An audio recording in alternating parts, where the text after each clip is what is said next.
Good afternoon, everyone. Throughout this pandemic, we have tried to keep the people of the state of Ohio informed as to what is going on. And that is the purpose of today's press conference, to talk about what's happening with our hospitals and also how the deployment of the Ohio National Guard is going in those hospitals. I started this morning with a 6:30 a.m. call with our hospitals. And this press conference, or at least a good part of it, is the direct result of those conversations this morning. Sadly, today we have the highest hospitalization count people with COVID during this pandemic. So today we have more Ohioans with COVID in the hospitals throughout the state than we've had at any other time during this pandemic. We're going to hear today from some of our hospitals, some of our zone leaders. We also will hear from General Harris, who will tell us how that deployment is going. But before we do that, I think it's important to emphasize something. What we're seeing in our hospitals filling up, our emergency rooms, is being driven by people in Ohio who are not vaccinated. And the numbers clearly show that. If you're vaccinated, the chances of you ending up in the hospital are pretty darn slim. If you add a booster shot, if you're eligible for a booster shot and you add that booster shot, that reduces your odds of ending up in the hospital even more. So as we go through this and we talk about some things that are tough to listen to as far as the number of our fellow Ohioans who are in the hospital because of COVID, I think it's important not to panic. I think it's important to all of us to work towards doing the things that we have to do to lower this count in our hospitals. But I felt it was important during this week between Christmas and New Year's, when this information came out, I thought it was important to share it with all of you. Looking at the data, since June 1st, we picked June 1st because that is when I think virtually everybody in this state had the opportunity to get vaccinated. Since that time, our data shows we've had 35,962 people who have been admitted to the hospital because of COVID. Of those, 2,687 of those were fully vaccinated. 2,687 were fully vaccinated. So that means that 92.5% of the people in the hospitals have not been vaccinated.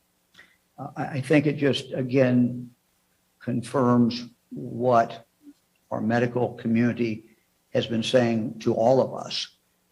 And that is, in these vaccines, we have a very, very powerful tool. And it's a tool that almost without exception is going to keep Ohioans out of the hospital.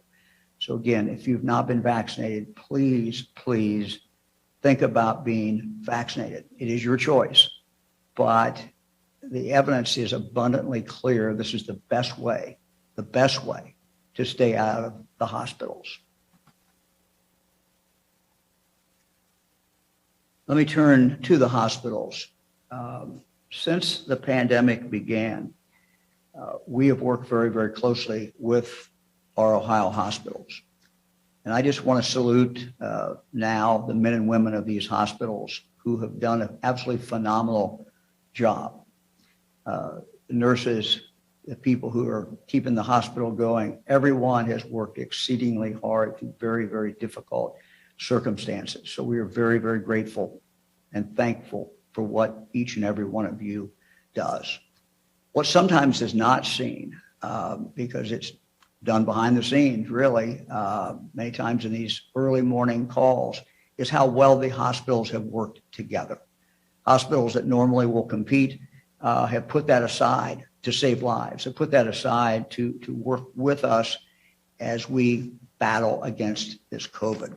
Early on, we adopted what the hospitals had done, and this is a division of the state into 8 separate segments, 3 hospital zones. And you may hear some of the doctors today talk about these different zones. With the zones, there's been leads, and they have, again, coordinated between one hospital and another hospital taking patients. And as we've seen this surge, that has been vitally, vitally important. So again, I thank them for that great cooperation. This morning at the 6:30 call, after getting the different reports, after hearing from the National Guard, the hospitals asked me to deploy more members of the Ohio National Guard, that they needed those, and they needed us to start moving on that. So earlier today, I asked General Harris to begin the action to mobilize an additional 1,250 members of the Ohio National Guard. This is not something that we do lightly. These are our fellow citizens, the women, the men. We are asking them, by mobilizing them, to leave their families. We're asking them to leave their jobs. We're asking them to leave their homes. So it is a huge sacrifice, and we are very grateful for their willingness throughout this pandemic to do that, become mobilized, and take the actions that they need to do, whether that was giving vaccinations, whether that was before that doing testing, whether that was helping with our food banks. All the way through this, the National Guard has been there. So I'm asking General Harris, again, to start the process to mobilize an additional 1,250 members of the Ohio National Guard.